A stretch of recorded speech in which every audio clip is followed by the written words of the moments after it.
এখনকার বাচ্চাদের বা অভিনেতা অভিনেত্রীদের যে রিলস বা ফলোয়ার্সের প্রতি মানে আমরা ভিত্তি করে তারপর আমরা অভিনয় দেখতে পাই, তো সেটা নিয়ে তোমার কিছু বলার আছে?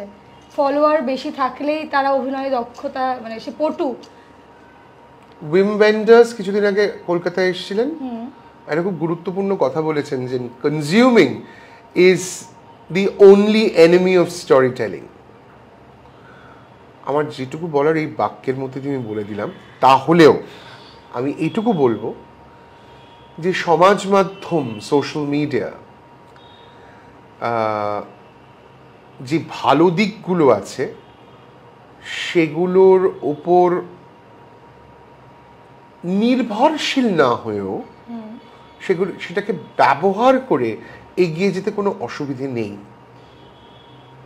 আমি আমার কাজ সোশ্যাল মিডিয়াতে দিক, because I treat that as a marketing টুল।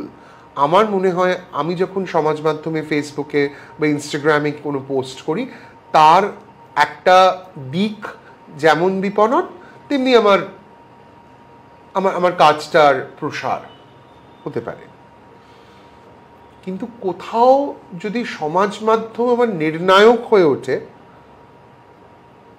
প্রথম কথা আমি কাউকে আমাকে কন্ট্রোল করতে দিই না, be it a boyfriend or a social media, then there's a problem. এই কথা সর্বৈব সত্য যে যখন ছবির কাস্টিং হচ্ছে, টেলিভিশনের জন্য কাস্টিং হচ্ছে, ওয়েব সিরিজের জন্য কাস্টিং হচ্ছে,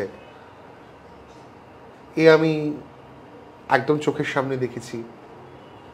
number of followers on Instagram. তাহলে প্রতিভা, ট্যালেন্ট, মেরিট এগুলোর কি হবে? মানে এগুলো সব বাতিল। বর্তমানে কিন্তু তাই চলছে, সোশ্যাল মিডিয়ার উপর ভিত্তি করে অভিনেতা বা অভিনেত্রী হওয়াটা খুব ইজি হয়ে গেছে এখন। সেটা চললে তো গন্ডগোল, মানে সমূহ সর্বনাশের দিকে এগোচ্ছে। তাই বলে না শান্ত হয়ে আছে সবকিছু, মানে যেটা চলছে সেটা চলছে।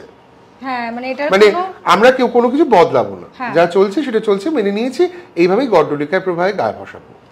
খারাপ কন্টেন্ট তৈরি করে বলবো দারুণ দারুণ দারুণ,